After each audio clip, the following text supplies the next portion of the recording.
ഞാനൊരു കമ്മലിന്റെ കഥ പറയട്ടെ. കുഞ്ഞുനാളിലെ എൻ്റെ ചെറിയൊരു കമ്മലിന്റെ കഥ.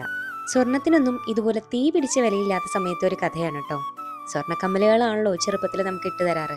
അതല്ലാതെ ഞാൻ ഇതുപോലെ ഒരു കമ്മൽ വാങ്ങുന്നത് ഡാൻസിന് വേണ്ടിയിട്ടാണ്. ഇതുപോലെ വെള്ള കളറിലുള്ള ഗുങ്ക്രൂസ് എല്ലാം തൂക്കിയിട്ടിട്ട്. പക്ഷെ ഇത് ഇതുപോലെയുള്ള ആണികൾ വരുമ്പോൾ ഉണ്ടല്ലോ, എൻ്റെ കാത് പഴുക്കുമായിരുന്നു. അപ്പോൾ ആ ഒരു ഡാൻസിൻ്റെ 2 മണിക്കൂറിലേക്ക് മാത്രമായിട്ട് നമ്മളൊരു കമ്മൽ വാങ്ങിച്ചിടും. ആദ്യം കരുതിയത് ഗോൾഡ് കവറിംഗ് എന്നുള്ള പേരിൽ അങ്ങനെ ഒരു സ്വർണ്ണ കവറിംഗ് വന്നതുകൊണ്ടാണെന്ന്. അന്ന് ദേ ഇതുപോലെയുള്ള ബ്ലാക്ക് പെറ്റലിന്റെ കമ്മലുകളൊന്നും ഇല്ലല്ലോ. മാത്രമല്ല, സ്വർണ്ണ കളർ ഒരു ജിമിക്കി, അതിലെ വെള്ളമുത്തുകൾ, അത് നിർബന്ധമായിരുന്നു ഡാൻസിന്റെ കോസ്റ്റ്യൂമിൽ.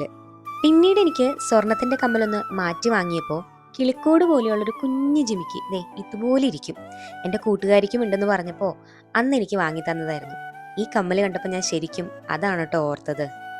പക്ഷെ പിന്നെയല്ലേ ഒരു കാര്യം മനസ്സിലായത്, അത് ഗോൾഡ് കവറിങ്ങിന്റെ പ്രശ്നമൊന്നും ആയിരുന്നില്ലെന്നേ ഈ കാത് പഴുക്കുന്നത്.